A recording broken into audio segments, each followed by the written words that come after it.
없고 사람의 모양만 갖춘 사람 있으면 보내주세요. 제가 어떻게든지 다듬어 보겠습니다. 예. 그렇게 기도하고, 예. 그냥 저도 모르게 지나가는 사람 있으면 제 몸이 막 그냥 가요. 예. 그럼 왜 오셨냐고. 아니, 그냥 왔다고. 예. 이게 참, 저도 평생 이렇게 작은 교회는 처음으로 섬겨보거든요. 옛날 60년대, 70년대 시골교회 얼마나 사람 많았습니까? 예. 그러다가 이렇게 하니까, 제가 이제 좀 이렇게 비로소 이제 얼마나 성도님 한 분이 주님하고 똑같구나 하는 것을 제가 이제 느꼈습니다. 예. 제가 일찍 알았더라면 좀 더 잘생겼을 텐데, 예, 그래도 참 감사합니다. 그래도 교회 반주자, 예배자에 의해서 늘 기도를 하고 있습니다. 그리고 이제 두란노 일대 성경 공부를 저희들이 시작을 하려고 준비를 하고 있습니다. 계속해서 전도 활동을 하고 있고요. 예, 예수 열매 교회가 대한민국에 여기밖에 없어요. 예. 그래서 예수 열매 교회, 네이버, 카카오톡, 카카오맵, 모든 이제 이 도메인에 다 등록이 돼 있습니다. 아니, 이게 참, 제가 이 이름을 예수 열매로 정하고 네이버를 쳐봤더니 정말 온 세상에 없는 거예요. 그래서 하나님께서 특별하게 예수 열매 교회를 이곳에 세우신 뜻이 있구나. 그래서 비록 핸드폰으로 촬영하고 있지만은 예배 영상은 예수 열매 교회 유튜브를 통해서 많은 사람들에게 공유를 하고 있습니다. 그래서 많이 구독해 주시고요. 새벽 묵상 기도회는 5시 30분에 정확하게 여기서 시작을 합니다. 이쪽에 마을에 사시는 77세 되신 명동으로 다니시는 권사님께서 저한테 꼭 문자가 와요. 목사님 새벽 기도 가겠습니다. 문 확 열어놓고 온갖 준비를 다 하고 있으면 안 오세요. 네, 목사님 오늘 제가 못 갔습니다. 다음번에. 네. 언제라도 그때 오세요. 근데 그 권사님을 통해서 제가 정신 바짝 차리고 이 자리에 서서 새벽 기도를 준비하고 똑같이 예배를 드릴 수 있도록 그렇게 하시는 거예요. 참 하나님은 그런 하나님이셔요. 예. 그래서 혼자 드려도 얼마나 예배가 참 새벽 기도가 감사한지, 예배 끝나고 나면 저희들은 늘 오병이어 브런치, 주님께서 도시락을 나눴던 것처럼 저도 함께 그렇게 시간을 갖습니다. 네, 오늘 함께 나눌 본문의 말씀은 마태복음 4장 23절에서 5장 2절의 말씀, 고치시는 하나님의 이 말씀을 제가 봉독할 때 하늘의 음성을 들을 수 있기를 바랍니다. 예수께서 온 갈릴리에 두루 다니사 그들의 회당에서 가르치시며 천국 복음을 전파하시며 백성 중에 모든 병과 모든 약한 것을 고치시니 그의 소문이 온 수리아에 퍼진지라. 사람들이 모든 앓는 자, 곧 각종 병에 걸려서 고통당하는 자, 귀신 들린 자, 간질한 자, 중풍병자들을 데려오니 그들을 고치시더라. 갈릴리와 데가볼리와 예루살렘과 유다와 요단강 건너편에서 수많은 무리가 따르니라. 예수께서 무리를 보시고 산에 올라가 앉으시니 제자들이 그에게 나왔다. 예수께서 입을 열어서 그들을 가르치셨다. 아멘.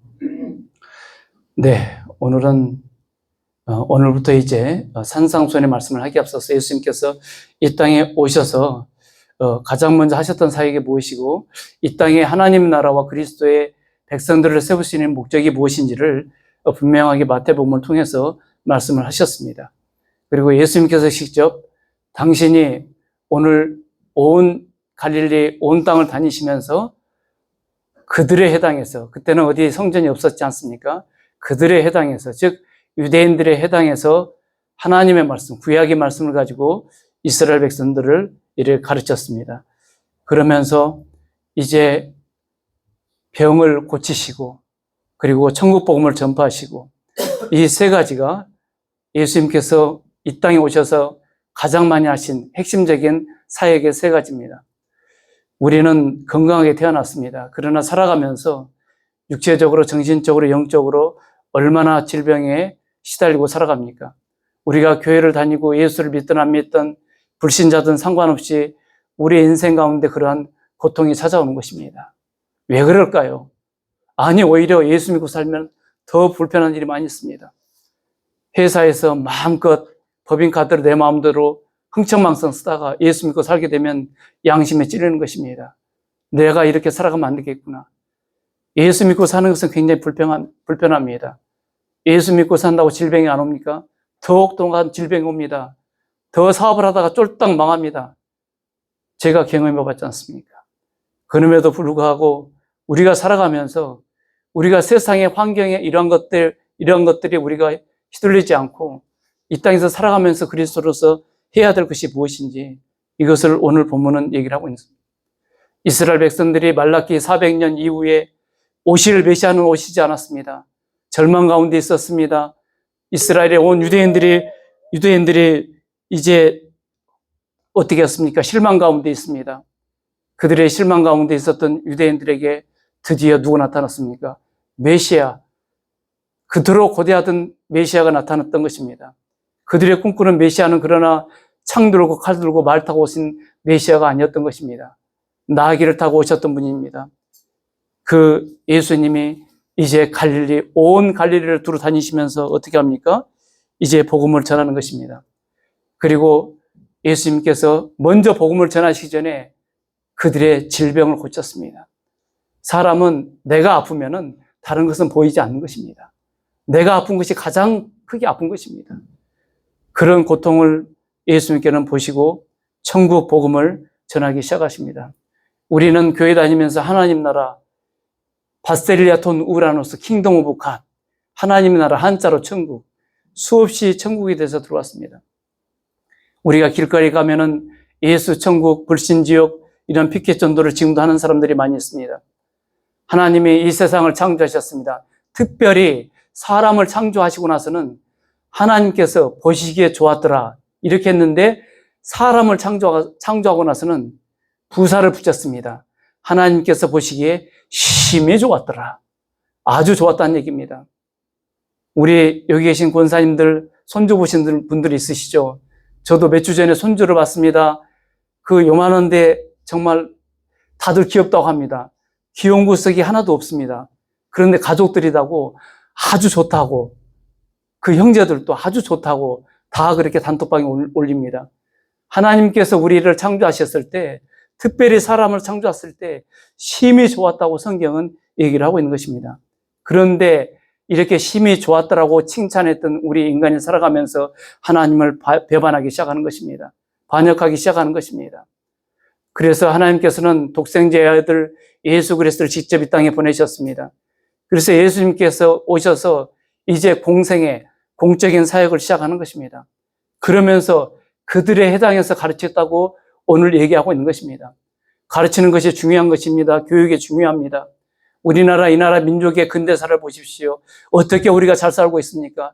방글라데시에 오신 선교사님이 목사님, 대한민국처럼 살기 좋은 나라는 없습니다. 방글라데시는 그야말로 척박한 땅입니다. 우리는 이곳에서 살기 때문에 잘 모릅니다. 그러나 외국에 살다 온 사람들은 이 나라가 어떤 나라인가? 우리에게 교육을 전파해 준 사람들이 누구였습니까? 조선시대에 이 땅에 자기 자식들과 자녀들을 희생하면서 복음을 전해줬던 선교사들이었습니다. 그 선교사들이 학교를 세웠습니다. 그래서 500년이 넘게 얼마나 조선의 신분제도가 얼마나 불합리한 제도였습니까? 90% 사람들이 10% 양반들을 위해 살았던 시대가 조선의 500년 역사였습니다. 이러한 견고한 이 500년의 이 신분제도가 단번에 깨진 것이 무엇입니까? 이 땅에 예수 그리스도의 복음이 들어왔던 것입니다. 선교사님들의 핏값으로, 그 가족의 희생으로, 그 한 사람 한 사람의 땀으로, 핏방울로 우리가 오늘의 복을 누리고 있는 것입니다. 양화진에 가보십시오. 선교사님들의 스토리가 있습니다.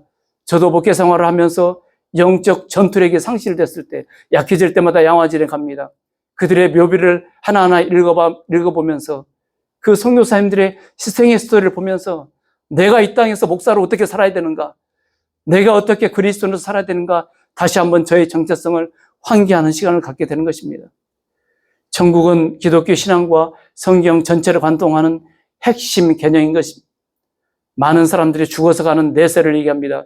그러나 그렇지 않은 것입니다. 천국은 하나님 통치가 이루어지는 곳, 하나님께서, 예수님께서 천국 백성들을 만들기 위해서, 하나님 나라를 선포하기 위해서 그 나라에 살 백성들을 만드는 것에 모든 신경을 다 쓰는 것입니다. 그래서 급하게 예수님께서는 교리를 가르치지 않고 산상수훈, 마태복음 5장, 6장, 7장 이 세 장의 말씀을 통하여서 과연 천국의 백성들, 하나님의 백성들을 어떻게 살아야 되는지를 얘기를 하고 있는 것입니다. 우리가 예배를 드리면서 예수 우리 왕이여, 우리가 예수 우리 왕, 항상 이 찬송을 하고 이 찬양을 하고 예배를 드립니다. 왜? 이곳에 오실 분은, 우리가 모실 분은 우리의 왕이신 예수 그리스도인 것입니다. 왕은 어떤 존재입니까? 명령을 하면 우리가 죽을 수밖에 없는 존재인 것입니다. 그런데 우리는 예수님을 어떻게 바라보면서 살아가고 있습니까? 우리는, 저도 마찬가지고 살아오면서 늘 형식적인 예배 가운데, 기도 가운데, 틀 가운데 너무 익숙해 주셔서 예수님의 의미를 잊어버리고 살 때가 많습니다. 제자들이, 사람들이, 무리들이 예수님에게 도대체 천국이 어디 있습니까? 그렇게 했을 때 예수님께서 이렇게 얘기했습니다. 바리새파 사람들이 하나님 나라가 언제 오냐고 물었습니다. 그때 예수께서 그들에게 대답하셨습니다. 하나님의 나라는 눈으로 볼 수 있는 모습으로 오지 않는다. 보아라 여기에 있다 또는 저기에 있다고 말할 수도 없다. 보아라 하나님의 나라는 너희 가운데 있다고 얘기를 하고 있는 것입니다. 너희 가운데가 어디입니까? 우리의 마음이 있다는 것입니다. 그래서 예수님께서 무리를 보시고 산에 올라가 앉으셨습니다. 예수님께서 입을 열어서 가르치기 시작하는 것입니다. 첫 멘트가 무엇이었습니까? 심령이 가난한 자는 복이 있나니 천국이 그들의 것이며, 애통하는 자는 복이 있나니 그들이 위로를 받을 것이며, 마음이 온유한 자는 복이 있나니 그들의 땅을 기업으로 받을 것이며, 의에 줄이고 목마른 자는 복이 있나니 그들이 배부를 것이며, 궁일이 여기는 자는 복이 있나니 그들이 궁일의 여김을 받을 것이며, 심령이, 마음이 청결한 자는 복이 있나니 그들이 하나님을 볼 것이며, 화평하게 하는 자는 복이 있나니 그들이 하나님의 아들이라 일컬음을 받을 것이며, 의를 위하여 박해를 받는 자는 복이 있나니 천국이 그들의 것임이라. 나로 말미암아 너희를 욕하고 박해하고 너희를 거짓으로 거슬려 너희가 모든 악한 말을 들을 때에는 기뻐하고 즐거워하라. 하늘에서 너희의 상이 큽니다. 너희 이전에 있었던 선지자들도 너희처럼 박해를 받았다고 예수님이 얘기를 하고 있는 것입니다.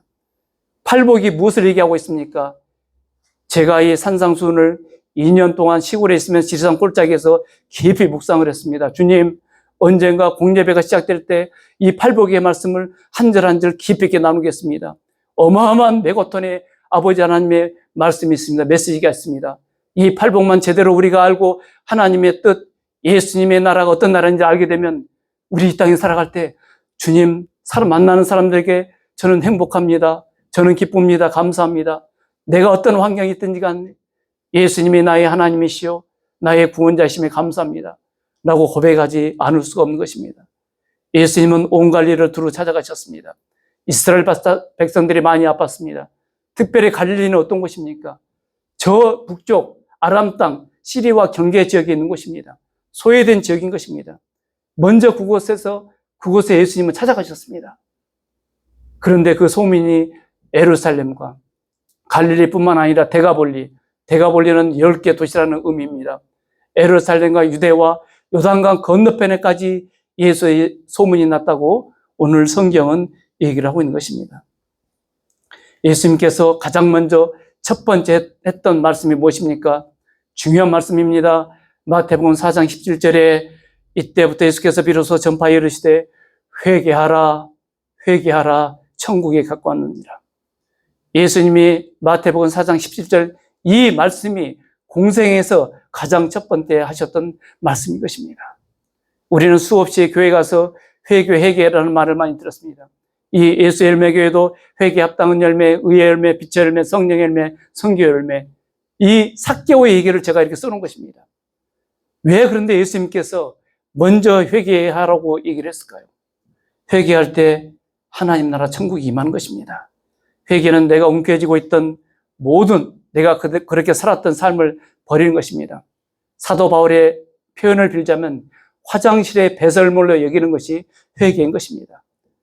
메타노니아, 관역을 벗어났다고 이렇게 목사님들이 얘기 많이 하십니다.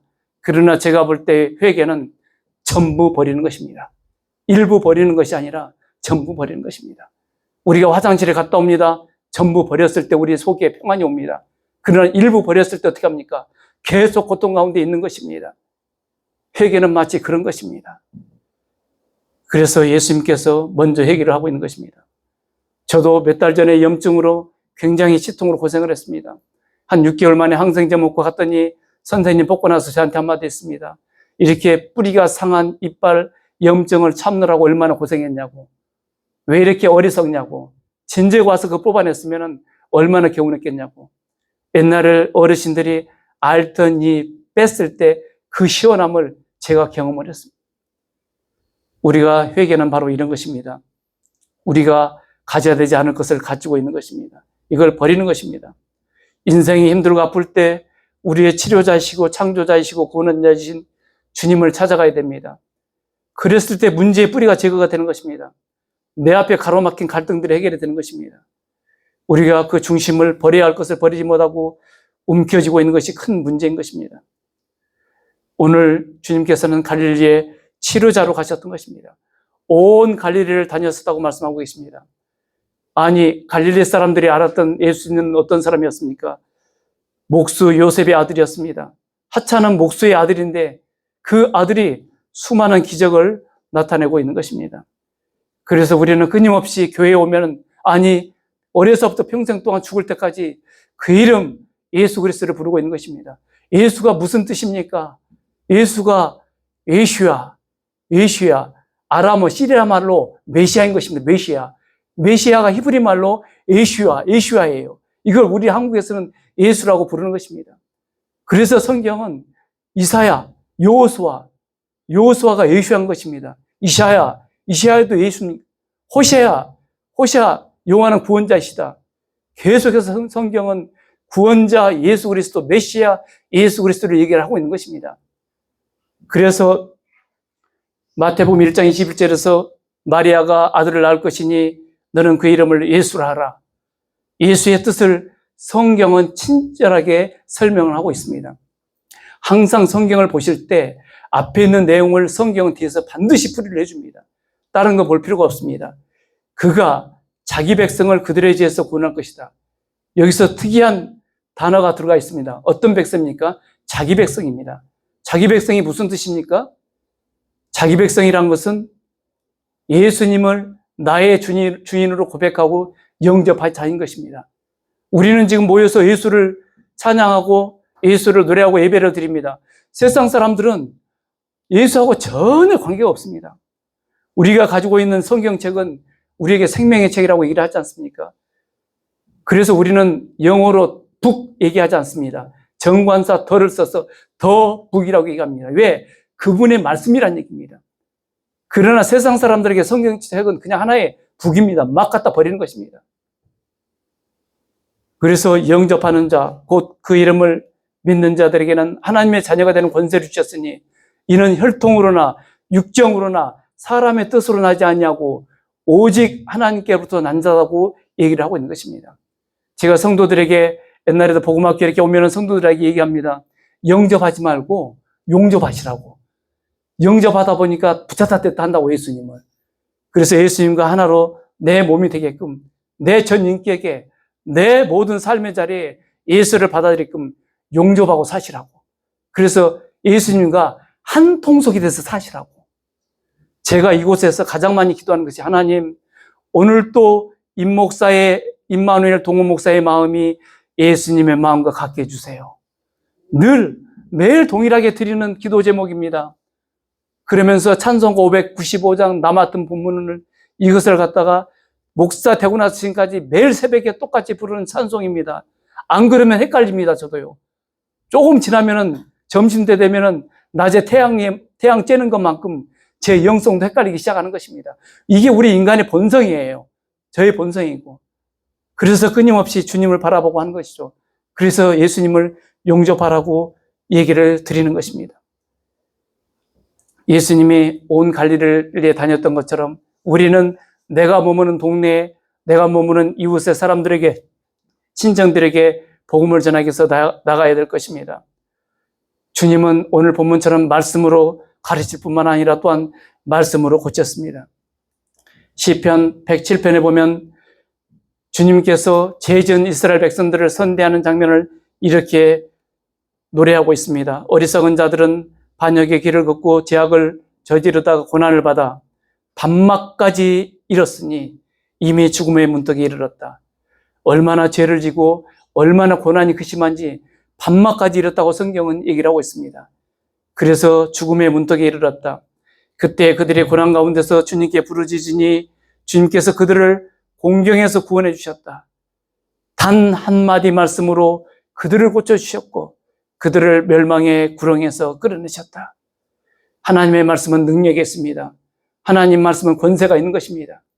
단 한마디의 단어, 하나의 문장이 그 사람을 변화시키는 것입니다. 그 말씀이 내 골수에 꽂히게 되면 내 삶이 변화되고 내 인격이 변화되고 언어가 바뀌게 되는 것입니다. 왜 예수님께서 심령이 가난한 자는 복이 있나니? 마음의 영을 얘기를 하는 것입니다. 마음이 무엇을 통해서 들어옵니까? 우리의 눈동자를 통해서 들어오는 것입니다. 그래서 시선 관리를 잘해야 되는 것입니다. 왜? 시선이 우리 마음을 그리기 시작합니다. 그런 마음에 있는 것이 뭘로 나옵니까? 언어로 나오게 되는 것입니다. 그 언어는 무엇을 뜻하고 있습니까? 나의 행동, 나의 삶을 얘기하는 것입니다.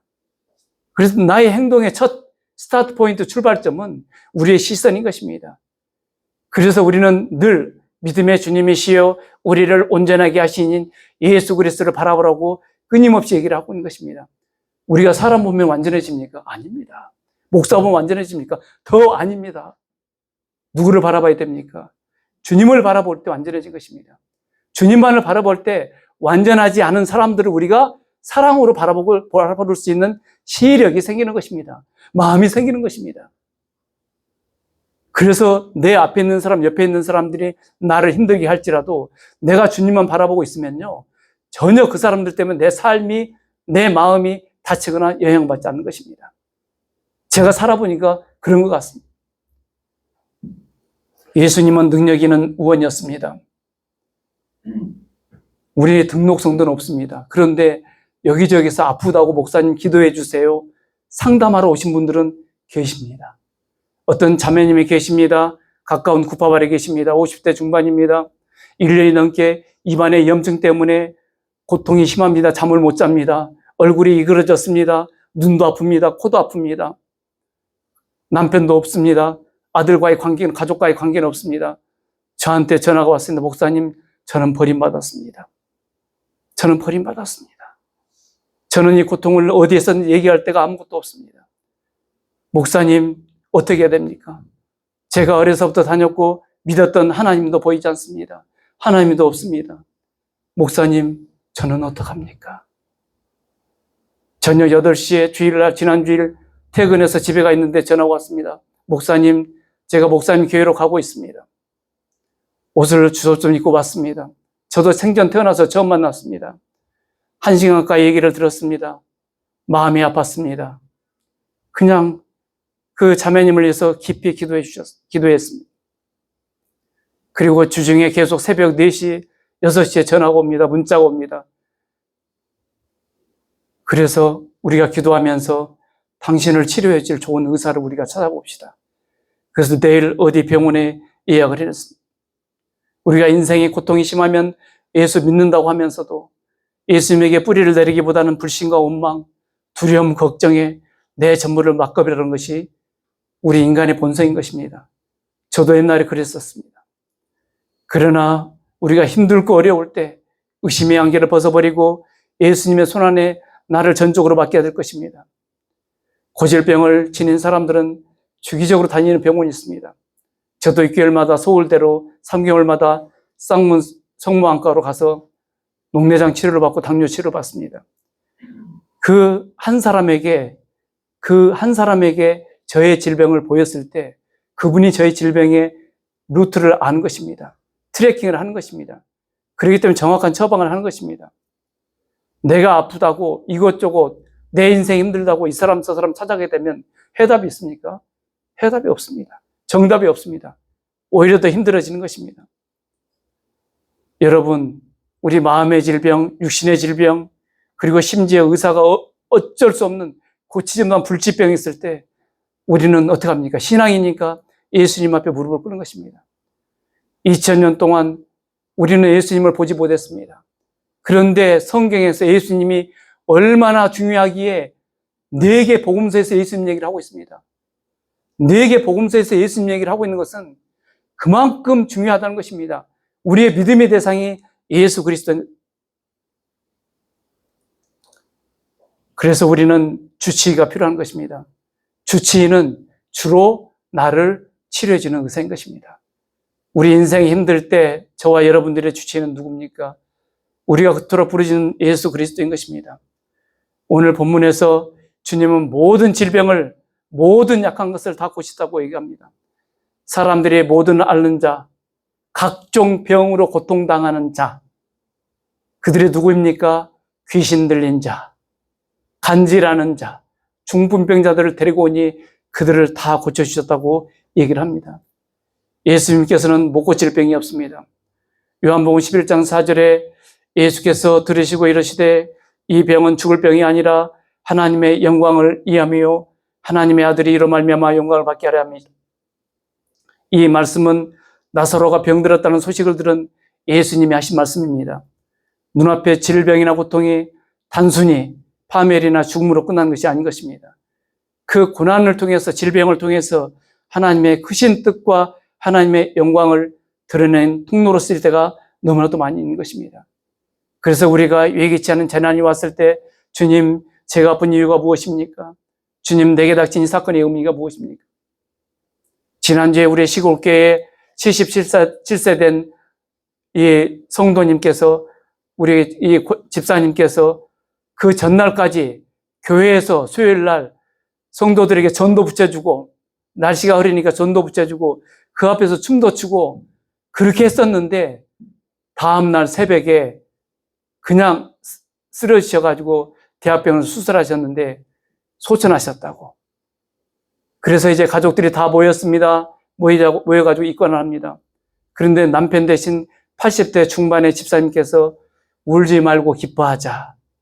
우리는 이 땅에 살아가면서 예수 그리스도를 영접하고 구원받았으로 말미암아 이 땅에서도 천국의 삶을 살았고, 또 우리 육신의 생명이 끝나서도 우리는 주님의 나라에서 영원한 상금을 받고 그날에 갈 텐데 우리가 기쁜 마음으로 엄마를, 큰엄마를, 작은엄마를 보내드리자. 언젠가 제가 목사 안수 받고 고향교회 가서 주일날 설교를 한 일이 있었습니다. 그 소천하신 집사님께서 얼마나 반겨해 주시던지, 그때가 여름 휴가였습니다.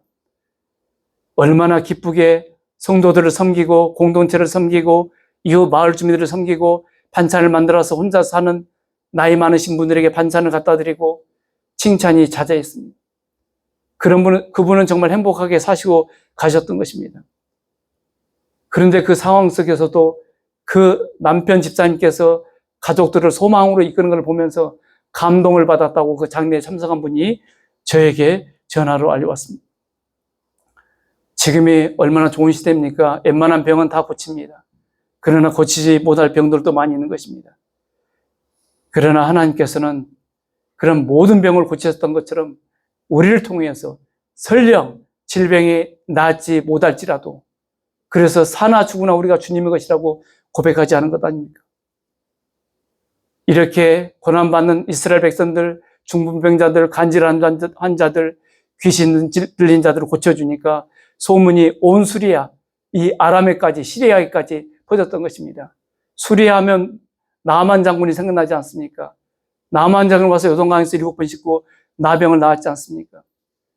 또 스바의 왕도 솔로몬의 지혜를 얻기 위해서 솔로몬 왕에게 왔던 것을 우리는 구약성경 통해서 알고 있습니다. 요즘은 소문이 빠른 시대입니다. 다 이 핸드폰이 있습니다. 그런데 예수의 소문은 왜 이렇게 안 나는지 모르겠습니다. 예수의 열매의 소문은 왜 이렇게 더딘지 모르겠어요. 이처럼 예수님의 치유는 완전한 치유였습니다. 말씀으로 이루어졌습니다. 출애굽기를 보면은 모세의 기적은 대부분 재앙, 10가지 재앙, 공포스러웠습니다. 그 당시 사람들이 무서웠습니다. 그런데 예수님께서 행하신 사역은 무엇이었습니까? 병 고치는 사역이었습니다. 축복과 사랑과 생명의 사역이었습니다. 이렇게 예수의 복음은 사랑과 은혜로 진행이 되는 것입니다. 왜 그렇게 예수님이 그렇게 병을 고쳐주고 사랑으로 하셨을까? 왜? 하나님의 백성들의 마음속에 내가 질병으로 고통받고 살아가게 되면 예수님이 들어갈 자리가 없어요. 우리도 교회 다니고 아무리 목사여도 몸이 아프면은 정말 하나님 앞에 간구하면서도 딴 생각이 들 때가 있어요. 그런데 이 사람들은 하나님도 모르고 그냥 아파 죽겠는 거예요. 그 당시에 완전 불치병인 것인 거예요. 그런데 예수라는 이 사람이 귀인이 나타나서 그 갈릴리 촌동네에 나타나가지고 그렇게 사람들을 고쳐주기 시작하는 것입니다. 왜? 너희들이 마음이 평안해야 너희들에게 복음이 들어가고 내가 너에게 주는 평화의 나라, 하나님 나라 백성으로 살아갈 수 있다는 것입니다. 근데 마음 타치를 계속해서 산상수훈에서 예수님은 하셔요. 왜? 우리 마음의 생명이 기관이기 때문에. 그래서 지킬 만한 것보다 더욱 내 마음을 지키라. 거기에서 내 생명이 난다고 잠언에서는 얘기를 하고 있는 것입니다. 예수님은 몸을 고치는 것 같지만 가만히 들여다보면 그 사람들의 마음을 고친 것입니다. 예수님은 영혼의 의사입니다. 죄는 영혼의 병이요 고통인 것입니다. 예수님께서는 죄를 없애게 영적 질병들을 치유하기에 이 땅에 오셨던 것입니다. 그래서 반복적으로 우리의 수준을 예수님이 하신 말씀이 있어요. 인생의 풍랑을 만났을 때 마태복음 8장에서 예수께서 이르시되 어찌하여 무소하느냐 믿음이 작은 자들아. 우리 이름이 믿음이 작은 자예요. 또 그러면서 먹고 사는 문제 염려할 때 마태복음 6장 30절에서 오늘 있다가 내일 아궁이에 던져지는 들풀도 하나님이 이렇게 입히시거든 하물며 너희를 까보냐 믿음이 작은 자들아. 하나님께서 만드신 모든 피조물들은 하나님이 다 입히신다는 것입니다. 근데 우리는 늘 믿음이 작은 자로 살아갈 때가 너무나도 많이 있는 것입니다. 예수님은 세상에 빛이 되려고 이 세상에 소금으로 먼저 살아라고 빛으로 살아라고 얘기를 하시면서 당신이 먼저 우리에게 우리의 마음의 빛을 비춰주고 계시는 것입니다. 무리들이 나왔습니다. 요단강 건너편에서 수많은 물이 들어옵니다. 그랬더니 예수님께서 산에 올라가셨습니다. 그리고 앉으셨습니다. 그랬더니 제자들이 앞으로 나왔습니다. 그리고 예수님께서 입을 열어서 가르치시기 시작했습니다. 예수님이 예수님이 가르치는 장소가 뭐 지금처럼 에어컨이 나오거나 이런 좋은 등이 있는 곳입니까? 아닙니다. 시온산도 아니었습니다. 그냥 이름 없는 산이었던 것입니다. 조명도 없습니다. 밴드가 없습니다. 화려하지 않습니다. 그 말은 무슨 뜻입니까? 예수님의 복음은 어디서나 전해져야 된다는 것입니다.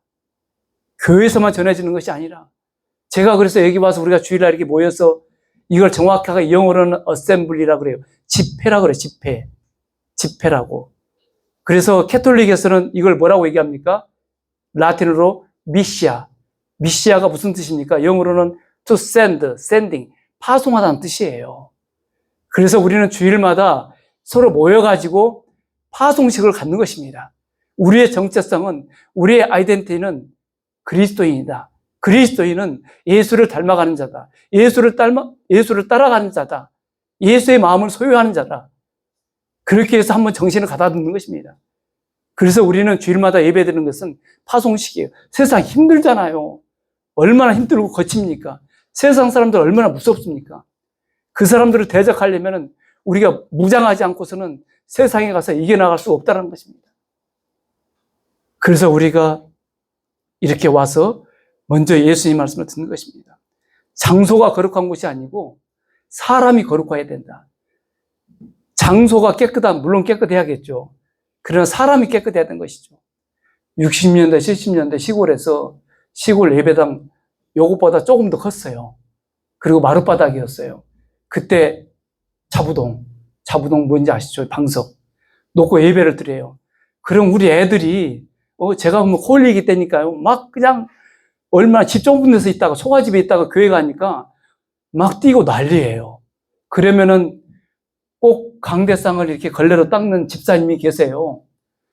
걸레로 강대상을 닦다가 우리를 보더니 갑자기 걸레가 폭탄이 돼가지고 우리한테 막 날아와요. 막 미사일이 돼서.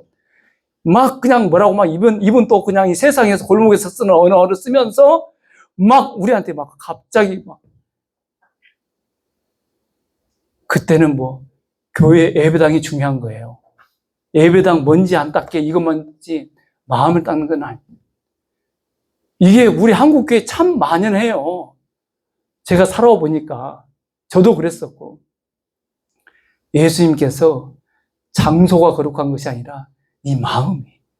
그래서 산상수훈을 5장, 6장, 7장에 거쳐서 아주 길게 중요하니까 예수님께서 길게 설교를 하시는 것입니다. 제가 3월 달에 한창 봉사를 하고 있는데 라오스에서 교문이 오셨어요. 교문이 오셔가지고 여기 오셔가지고 딱 기도하시던 저한테 나오셔가지고 한 말씀 하세요. 목사님, 꼭 예수 이름의 교회가 라오스 교회 같아요. 그래서 제가 감사합니다. 제가 선교사의 심정으로, 제가 선교사의 마음으로 이곳에서 복음을 전하고 교회를 섬기겠습니다. 그래서 저는 여기 지금 선교지. 예. 교회가 아니라 선교제예요. 라오스 선교제. 정말 참으로 감사할 일입니다. 율법이 주어졌을 때는 여호와께서 산 위로 내려오셨습니다. 우리가 얼마나 출애굽기 많이 봤습니까? 그런데 지금 주님께서는 예수님께서 산으로 올라가셨습니다. 구약에서는 우레와 번개로 말씀하셨지만 예수님께서는 세미한 말씀으로 무리들에게 말씀하고 계십니다. 과거에는 백성들이 그곳에 갈 수 없었지만은 이제는 가까이 볼 수 있도록 이제 무리들을 불러보았습니다. 정말 하나님의 은혜와 선하심을 우리가 맛볼 수 있는 것입니다. 그래서 요한복음 1장 17절에서 율법은 모세로 말미암아 주어진 것이요 은혜와 진리는 예수 그리스도로 말미암아 온 것이라. 여기 중요한 말씀이 있습니다. 율법은 모세가 만든 것이 아니라 하나님께서 받아준 것입니다. 받아서 왔어요. 그런데 은혜와 진리, 우리 말씀은 예수님이 직접 오신 것입니다. 그래서 태초에 말씀이 계시니라 이 말씀이 하나님과 함께 계셨으니 요한복음 1장 1절에서 얘기하고 있는 것입니다. 직접 예수님은 자기가 말씀을 선포하고 계시는 것입니다. 이 땅에 말씀으로 오신 것입니다. 그래서 예수님께서 보통 때보다 무리들이 많았습니다. 입을 열어서 큰 소리로 설교를 했다고 얘기를 하고 있는 것입니다. 우리 예수 믿는 사람들은 늘 준비를 해야 됩니다. 내가 복음을 어떻게 전할 것인가. 저 같은 경우는 개인적으로 예수 믿어서 그렇게 얘기 안 합니다. 제가 만난 예수님 때문에 얼마나 행복한지를 얘기합니다. 얼마나 감사한지를 얘기합니다. 저는 예수님 때문에 기쁘고 행복합니다. 새벽 3시, 4시만 되면 벌떡벌떡 일어나셔서 그냥 예배당에 가서 마음껏 찬송 부르고 마음껏 기도하고 마음껏 중보하게 해주셔서 너무 감사합니다. 예수님 때문에 행복합니다. 이렇게 자랑을 합니다. 예수님 자랑. 제가 자랑할 게 뭐가 있겠습니까? 예수님 자랑이. 우리도 에베소서 6장에서 이렇게 얘기하고 있습니다. 모든 기도와 간구를 하되 항상 성령 안에서 기도하고 이를 위하여 깨어 구하기를 항상 힘쓰며 여러 성도를 위하여 구하라. 또 나를 위하여 구할 것은 내게 말씀을 주사 나로 입을 열어 복음의 비밀을 담대히 알게 하옵소서. 중요한 것은 내게 말씀이 있을 때, 예수님을 통하여 나에게 역사가 있을 때 내 입을 열어서 복음의 비밀을 전할 수 있는 것입니다. 저기 신천지들이 성경 몇 개 달달달달달 외워가지고 와서 엄청나게 그것 가지고 얘기하지 않습니까? 제가 15년 전에 신학교 다닐 때 저 눈평 뉴타운에 입주할 때 신천지가 텐트 쳐놓고 전도를 하는 거예요. 어떻게 제가 그 꼴을 봅니까? 제가 갔습니다. 그들하고 부딪혔습니다. 신천지 사람들하고. 제가 그들이 성경 얘기하는 걸 다 녹음을 했습니다.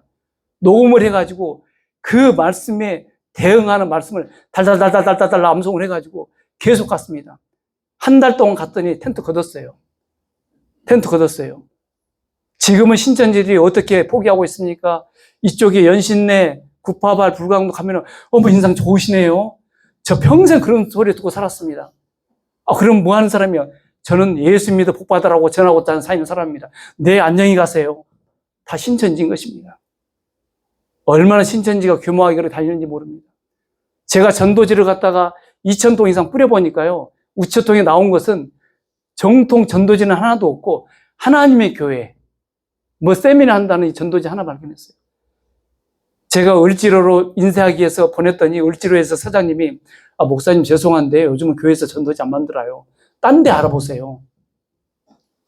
우리는 정말 우리끼리 모여가지고 좋은 환경, 좋은 교회에서 우리끼리 너무 행복해. 솔직히 그렇습니다. 예. 저도 이 교회에 있으면요 너무 행복해요. 그런데 나가면은 광야예요. 막 가슴이 떨려. 저 사람이 나한테 어떻게 반응할까? 그래서 기도하고 무장하고 나가는 겁니다. 이 에베소 6장 말씀처럼 주님, 오늘도 저에게 입을 열어서 복음을 전하게 알려주십시오. 그래서 이 하나님의 백성들을 만들기 위해서 산상수훈의 말씀을 예수님이 얘기를 하시는데, 이 산상수훈의 말로 이제 앞으로 들을 복음의 말씀이야말로 모든 성경의 핵심 열쇠예요. 핵심 키예요. 이것만 붙잡고 있으면 모든 성경하고 다 성경이 열리게 되어 있습니다. 그래서 주님께서 앉아서 얘기를 하신 겁니다. 세상에 주님께서 앉아서 얘기했다는 얘기밖에 없어요. 앉아서 무리들에게 얘기를 하신 것입니다. 끊임없이 주님은 가르치셨습니다. 그래서 이제 예수님께서 산상수훈을 마쳤더니 마태복음 7장 28절에 예수께서 모든 산상수훈의 산 위에서 말씀을 마치시니 무리들이 그의 가르침에 놀랐다. 예수께서는 그들의 율법학자들과 달리 권위 있게 가르치셨습니다. 하나님께서 이스라엘 백성들을 선택하셨습니다. 뭐라고 약속을 하셨습니까? 출애굽기 15장 26절에서 너희가 주 너희 하나님인 나의 말을 잘 듣고 내가 보기에 옳은 일을 하며 나의 명령에 순종하고 나의 규례를 모두 지키면 내가 애굽 사람에게 내린 어떤 질병도 너에게 내리지 않을 것이다. 나는 주 곧 너희를 치료하는 하나님이시다. 하나님은 나를 치료하는 하나님이시라고 이스라엘 백성들에게 약속을 하셨던 것입니다. 그래서 이 마태복음 16장 8장에 보시면 또 날이 저물었을 때 마을 사람들이 귀신 들린 사람을 많이 예수께 데려왔습니다. 예수님이 고친 것은 말씀으로 귀신을 쫓아내셨습니다. 말씀으로 병자들을 고치셨던 것입니다. 그리고 예수님은 몸소 우리의 병약함을 떠맡으시고 우리의 짐을 짊어지셨던 것입니다. 어찌 예수님이 우리의 짐만 짊어졌겠습니까? 우리의 죄를 담당하시고 십자가에 죽으셨던 것입니다. 그래서 우리가 그가 찔리면 우리의 허물 때문이요 그가 상하면 우리의 죄악 때문이라. 그가 징계를 받음으로 우리가 평화를 누리고 그가 채찍에 맞음으로 우리가 나음을 나봤다고 이사야 53장에서 얘기하고 있지 않습니까? 게네사렛에 예수님이 갔습니다.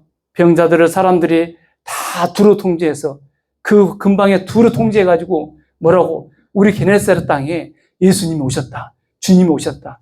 다 얘기하고 다닌 것입니다. 이게 무엇입니까? 전도인 것입니다. 그때 예수의 옷자락에도 손을 대게 하시기를 간구하니 손을 대는 자는 다 나았다고 얘기를 하고 있는 것입니다. 우리의 마음의 영혼이 관계가 아픈 사람들을 교회로 데려오십시오. 우리 예수 열매교회 소개시켜 주십시오. 함께 기도하고 함께 하나님께 간구하겠습니다. 우리가 이 땅에 살아가면서 주님께서 천국 복음이 모든 민족에게 증언되게 하여 온 세상에 전파되리니 그제야 끝이 오리라. 하늘나라의 복음이 온 세상에 전파되면 모든 민족에 증언이 될 것이다. 제가 말씀을 준비하면서 이 본문을 갖다 묵상하면서 주님 언제 세상에다 전파합니까? 이 향림마을에 전파하기도 힘들어 죽겠는데 이거 세상에 끝이 안 올 것 같아요. 그냥 세 사람들이 고통 가운데 살아갈 것 같아요. 제가 혼잣말로 이런 되뇌겠습니다. 그러나 주님께서는 약속하셨습니다. 반드시 어떤 방법이든지 무슨 수를 써서도 이 세상에 그리스도인을 세우셔서 하나님의 백성들을 세우셔서 하나님 나라를 반드시 이루시고 세상이 끝이 오겠다고 약속을 하셨습니다. 예수님은 자신이 만드신 하나님 나라를 세우기 위해서 하나님 백성을 가르칠 준비를 하고 계신 것입니다. 그 가르치는 예수님 말씀의 능력이 있습니다. 그 예수님 십자가의 구원이 있는 것입니다. 그래서 저와 여러분들을 천국 백성으로 세워가는 것입니다. 주님의 제자로 사람을 낳는 업으로 부르시는 것입니다. 그래서 우리는 성령의 능력으로 말씀의 능력으로 늘 상한 자를 찾아내야 될 것입니다. 그들에게 찾아가야 될 것입니다. 그 사명을 위해서 이 예수 열매교회도 이 땅에 세워진 줄로 믿습니다. 그리고 여러분들도 그리스도인으로 예수 능력교회 예능교회 세워진 줄로 믿습니다. 얼마나 좋습니까? 예수의 능력. 정말 예능교회 성도로 수많은 사람들에게 복음을 전하며 땅끝까지 그 지역뿐만 아니라 이 나라와 열방 가운데 하나님의 생명, 하나님의 구원, 하나님의 복음을 전하는 저와 여러분들이 되기를 간절히 축원드립니다. 아멘.